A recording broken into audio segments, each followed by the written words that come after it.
こいつマジデブでキモいよね。エステティシャンとの合コンに無理やり参加させられて、俺をバカにしまくる同級生。確かに俺はかなり大きい。しかし一人のエステティシャンが俺のお腹を見て驚きの声を上げる。え？嘘？待って。俺の名前は大山太一。この名前を子供の頃は結構嫌だったりもした。大きな山、一番太い。そして俺は生まれた時から体が大きく、ずっとそのまま大きかった。その名前と体型からよく同級生にからかわれていた。後々調べると、1歳になるまでの食事環境で太りやすいかどうか決まるという説もある。親に確認したところ、生まれた時からやたらミルクを飲み、その姿がとても可愛くて楽しかったということで、家族みんなで勝手気ままに与えていたらしい。家族は両親と俺と年の離れた兄と姉がいる。なぜだかみんな標準より細く、俺だけがサイズ違いだ。それで小食家族の中で俺だけがどんどん飲むし、離乳食もガツガツ食べるので、その姿が面白くなってしまったということで、大事な1歳までの期間食べまくっていたので、この体型が俺の基本となったようだ。なんてことをしてくれたんだと思う。好き嫌いに悩んだことはないので、そこは良かったのだが、どうやら並大抵の努力ではこの体型から逃れられない。それは並大抵でない努力をすれば済む話だと思うことだろう。今は今でこの体型が元となって努力していることがあるといえばあるのだが、それはまた後で話すことにする。今日は久しぶりに実家に帰ってきている。たまに帰ってきた実家はやはり食べ物がすごい。俺が帰るとなるととにかく食べさせたくなってしまうらしい。危うく生活習慣病まっしぐらだ。はいはい、太一。今日もたくさん食べてね。ちょっと、ちゃんと生きてるの？のんびりで優しくって、あんたは大人になっても変わらないわね。嬉しそうに母が言う。そう、俺は小さな頃からおとなしい性格だった。体型はでかいのだが、性格は引っ込み思案で、何をするにも後ろに引くし、誰かに何か言われるとすぐに黙ってしまう。揉め事はなるべく避けたいので、意見を無理やり通すということもなく、みんなが平和でいられるようにと、そこが重要だった。そんな性格だったからか、小中学生の思い出は、同級生に体型と性格をからかわれることばかりだ。嫌だと思いながらも、この性格でやめてくれなんて言えるはずがないことも察していただけたらありがたい。そんなわけで同級生にからかわれながらも勉強もスポーツも冴えない感じの小中学生時代。お前、名前と見た目がぴったりすぎだよな。よくそんないい名前つけたな。お前の親たち天才？誰よりも太くなりますようにって？名字まで大きな山だもんな。いいよな。大きくどんと構えてればいいってことだもんな。小学生の言いがかりなんてこんなものだ。だけど嫌だった。体育の授業なんかはことさらに嫌だった。何をしてもうまくいかない。おい、太一がいると覇気が下がるんだよ。もっとやる気出せよ。体型だけかよ。ハンドボールなどでは、せめて邪魔くらいしろよ。などなど散々だった。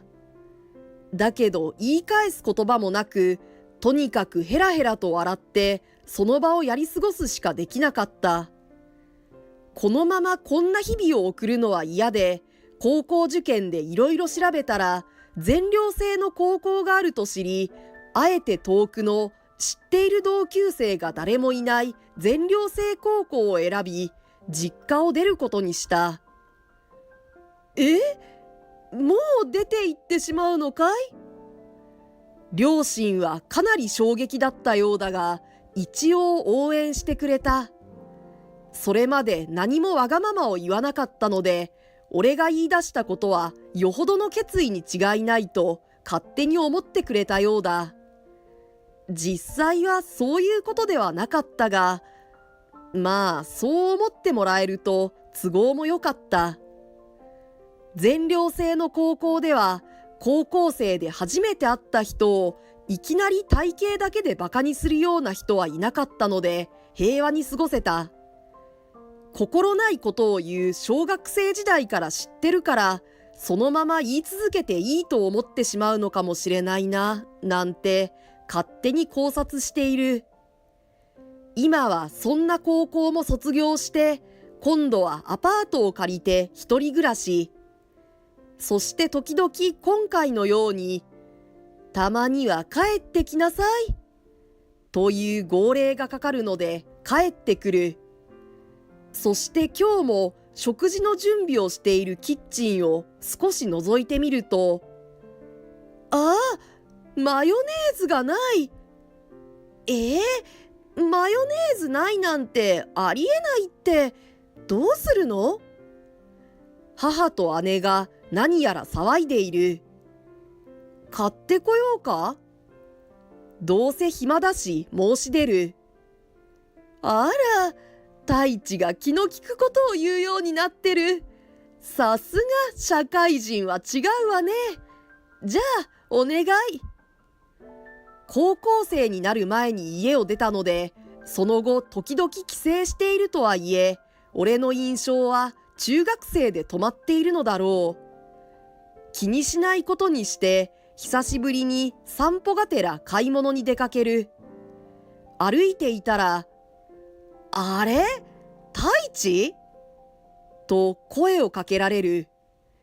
この声は小中学生時代に一番俺のことをからかってきてたやつだ。中川敦。25歳になった今でも声をかけられてすぐに敦だとわかるのには理由がある。帰省するたびにこうやって出くわすのだ。中学卒業以来だったらわかるのかどうかはわからない。敦はどうやら地元に残って仕事をしているらしい。だからいつ来てもなんだかそこら辺をうろついているようで会ってしまうことが多い。今日もうかつだった。まさかマヨネーズを買いにちょっと出た時に会うとは。じゃあ、手を振って去ろうとするが、そうはいかなかった。俺の行く手を阻み、いつも通り俺の全身を上から下までわざとらしく見回して、相変わらずなんだなと笑っている。早くこの場を去って家に帰りたい。もう学生じゃないんだから敦に従う必要はないということももちろん分かっている。なのになんだか癖は抜けないもので、ヘラヘラと愛想笑いをしながら話を聞いてしまう。そして敦の方から帰ると言ってくれるのを待つ。こんなんじゃダメなのはもちろん分かってるのに、俺は結局何も変わっていない。その時、敦の電話が鳴った。なんだよ、今忙しいのに。はいはい。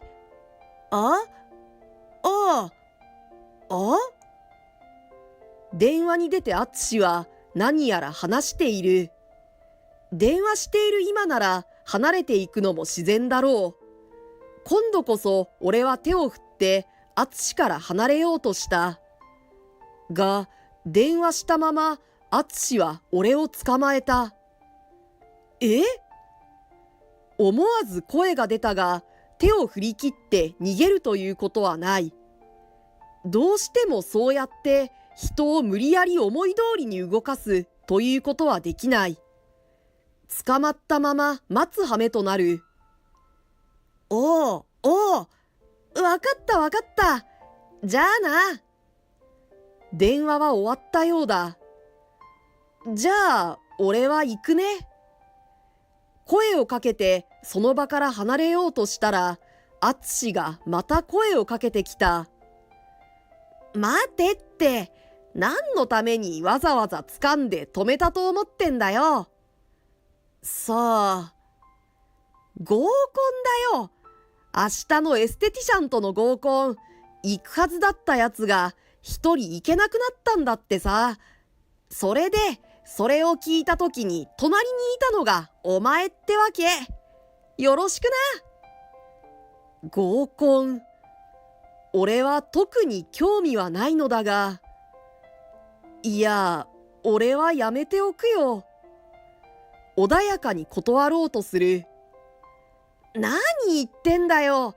あと一人なんだよ。太一、昔は何でも言いなりだったじゃんか。大人になると付き合い悪くなるのか。どうせ暇だろ。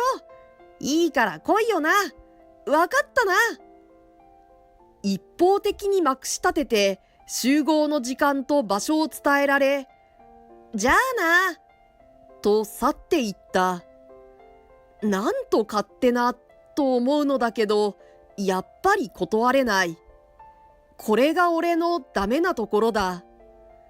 なんであんな昔の同級生なだけの相手から言われただけで逆らえないのか。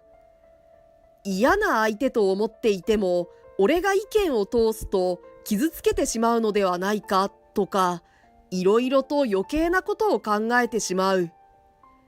やっぱりこれが俺のダメなところなんだろうな。なんて断れば角が立たないのだろうなんて考えているうちに、もう集合の時間となる。断る理由がわからない俺は、待ち合わせ場所にちゃんと間に合って到着だ。太一は相変わらず太一だな。アツシは今日の参加する男性陣を見回してから笑いながらそう言った。もうほっといてくれと思う。男性陣は先に店に入りジグザグに座る。男女が一列ずつ向き合うのではなく、前も隣も異性になる形だ。あ、来たぞ、ナミちゃん。美人軍団が入ってきた。全員エステティシャンなのか。あんな人たちに施術されたら緊張してしまいそうだ。アツシはすでに知り合いがいるらしく、一人に集中的に手を振っている。ナミと呼ばれたその子もアツシの方を見て軽く手を振る。みんな適当に空いている席に座る。アツシのお気に入りナミちゃんは俺の隣に座った。アツシはそれが明らかに気に入らないようで、俺のことを睨みつけている。とはいえ、俺が隣を選んだわけではなく、俺は先に座っていて、女子たちがたまたま入った順番に詰めて座ったからこうなってるわけなのだが、それが分かってても逆恨みするようなやつだからこそ、大人になった今でも俺のことをバカにしてるんだろうが。ナミちゃん、こっち来なよ。そんなとこいたらデブが映るよ。まったくバカなことを言い出した。デブは感染症ではない。何言ってんの？ナミちゃんは笑って流していた。明るくてとても感じがいい。アツシのお気に入りなのもわかる気がする。思わず俺も普通に笑ってしまい、その楽しげな感じがまたアツシの神経を逆なでしてしまった。楽しそうにしてんじゃねえよとばかりに睨みつけてきて、にしても太一は昔っからデブだよね。今どうでもいい話を全員にする。その話、みんなで盛り上がる話じゃないとかわからないのだろうか。アツシだけが楽しそうに調子に乗って喋る。高校から別だったからたまにしか会わなくなったけど、たまに会うといっつもデブなんだよな。どうすると変わらずこんなでいられんだろう。言い方に角がありすぎてぐさぐさだ。ずっと言われ慣れているのだから今さらぐさぐさ感じることもないのだが、なんだろう。初めて会う美女たちがいるからなのだろうか。俺の気持ちは全く気づかず、いや、むしろ気づいたらもっとひどいことを言っていたのかもしれない。喋り続けて最終的に、こいつマジデブでキモいよね。なんてことを言い出して、ナミちゃんに同意を求めている。そんなこと言われても、まっとうな人は同意して盛り上がるとか、なかなか。案の定そんなこと言われて、ナミちゃんは困っていた。なんかごめん。別に俺何も悪いことはしてないのだが、思わず謝ってしまう。いや、そんな。ナミちゃんの方も恐縮している。なんてことだ。申し訳ない。ねえ、ほらほら、見てみてよ。エステで人の体見慣れてるんでしょ？こんなキモいやつも来たりするの？しつこくまだ話しかけてくる。ナミちゃんが苦笑しながら俺の方をなんとなく見る素振りをする。なぜかアツシが得意げになっていて、全くもって意味がわからない。彼女がもし何か思っても、こういう場で悪口みたいなことを言うわけないのに。いや、もしかしたら言うのか？そうだ、俺はこの人のことを何も知らない。数分前に初めて会っただけの人だ。もしかしたら超毒舌が飛び出す人なのかもしれない。俺はなんだか緊張してきた。アツシにバカにされるのはもはや慣れているからどうでもよくなってきているが、ここでこんな美人からけなされるのはさすがに痛手かもしれない。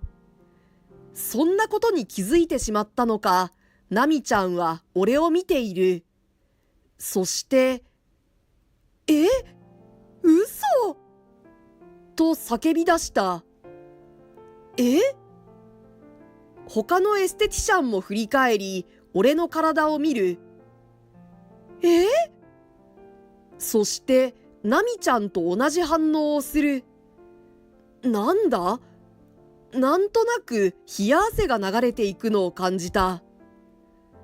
まさか！とにかくナミちゃんを筆頭にみんな驚いている。そして叫び出す。これ、デブとかじゃない。強靭な筋肉だよね。なかなかいないよね。あれ？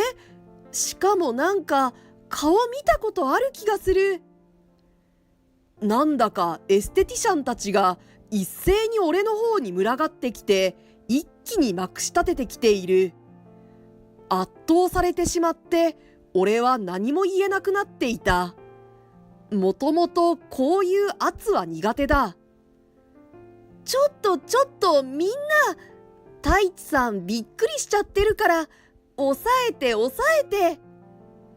ナミちゃんがそう言ってみんなを止めた。そして俺に向かって言う。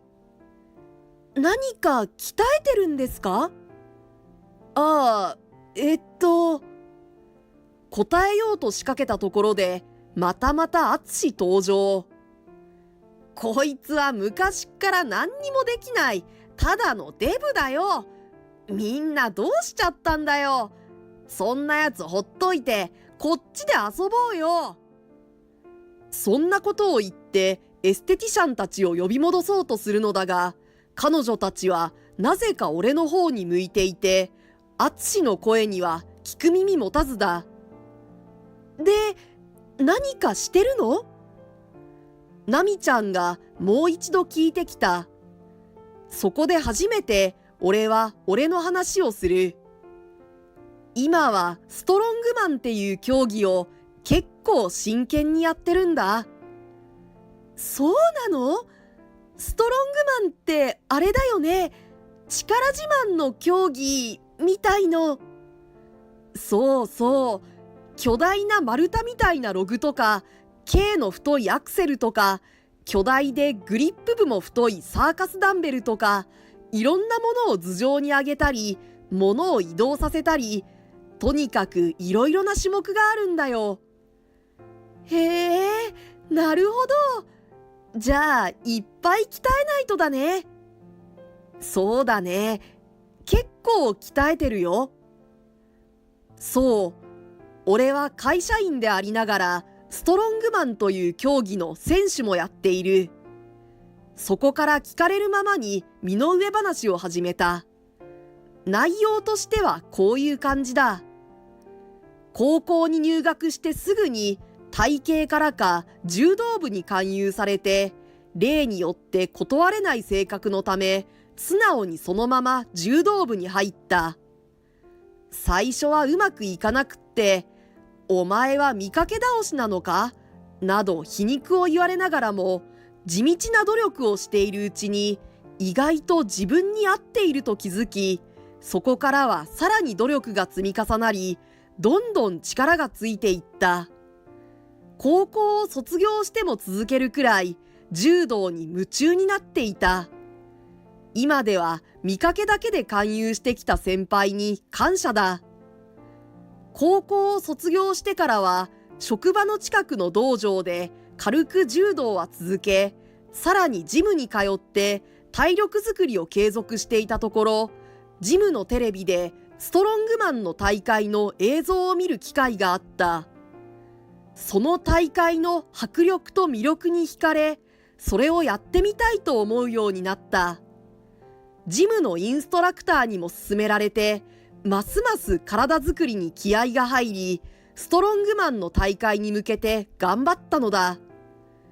地道な努力と熱意により、徐々に実力もついていき、さらなるトレーニングと厳しい稽古で、見た目はそんなに変わらないまま、強靭な筋肉を手に入れることに成功している。そして、この前にはストロングマンの大会に挑戦を果たすこともできた。小さな大会だったとはいえ、初挑戦で優勝を果たしたことは、俺にとって誇りとなっている。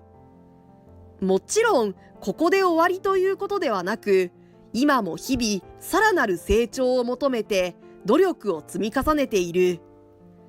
その話をしていたら、さっき見たことあるかもと言ったエステティシャンが叫んだ。ああ、それだ！見てた！その小さな大会はネットで放送されていたので、そこで俺の姿を見たことがあったということらしい。ものすごい偶然で驚いた。彼女のその一言により、俺の話は急に信憑性が高まったようだ。そもそもエステティシャンたちは体つきを見た時点で違うということを分かってくれたようだが、彼女のこの一言で男性陣もとなっている。ただ一人を除いて、そんなわけないじゃないか。なんだかいじけている。服を着ていると学生時代と変わってないように見えたのだろう。というか、淳にとっては俺という存在がデブでしかありえないから、変わっているなどという思考回路はつながらなかったのだろう。ナミちゃんが改めて、こんな体になるのは並大抵の努力じゃないってわかるよ。本当にすごい。ものすごく頑張ってるんだね。いいな。尊敬するよ。しみじみと言ってきた。なんだかこんなに褒められることもあまりないので、嬉しすぎて照れくさい。いや、そんな。なんてやっていたら、アツシが隣のエステティシャンに突っ込まれているのが聞こえた。アツシのお腹に触って、なにこれ、肉薄。ちゃんと生きてるの？少しは太一くんみたいに鍛えて筋力つけないと生きていけないよ。頑張れ。べしなんて背中を叩かれながら笑われている。アツシは少々罰が悪そうにしている。なんだろう、なんか少しすっきりした気がする。自分をずっとバカにしていたアツシ。何をやってもバカにされていたのが俺の方が優れている点があった。前から自分で鍛えていたのだからその分野に自信はついてはきていたが、こうやって第三者に言ってもらえるとなんだか報われる気がした。もちろん優劣の基準を作って人を判断するというのが違うということも分かっている。だけど自分は自分にもっと自信を持っていいのだと思うきっかけになった。優勝を経験しても筋肉つけてきてもまだまだ自信は足りない自分だったから。ナミちゃんがまた笑いかけてくれる。ああ、また恥ずかしい。だけど心地よくもある。俺は笑い返した。アツシ以外の同級生も順番に俺の腹を触りに来ては歓声を上げる。目の前のことを一生懸命やってるうちにこうやって人に見せられる体になっていたんだなと改めて喜ばしいと感じる。アツシは不満げなまま合コンは終了し、帰りにナミちゃんと連絡先を交換した。そしてそれから二人で会うようになる。何回目だっただろうか。ナミちゃんは決意を俺に話してきた。太一くんの並々ならぬ努力の腹筋を見てさ、私、自分のことを思い返すきっかけになったんだ。え？どういうこと？なんかわからないんだけど、最近ずっとモヤモヤしていたの。それが太一くんの頑張りを見て、聞いて、だんだんモヤが晴れていく感じになってね。そのクリアになった頭でよくよく考えてみて、エステティシャンを辞めることにしました。そうなの？もっと人の体の中を知りたいんだ。だからもっと勉強して、肌からじゃなくって中から人を変える手助けができる人を目指したい。ナミちゃんは目を輝かせて語った。なるほど、いいよ。すごくいいと思う。俺もできることあったら協力するよ。太一くんは今のまま前向きに頑張ってくれていればいいの。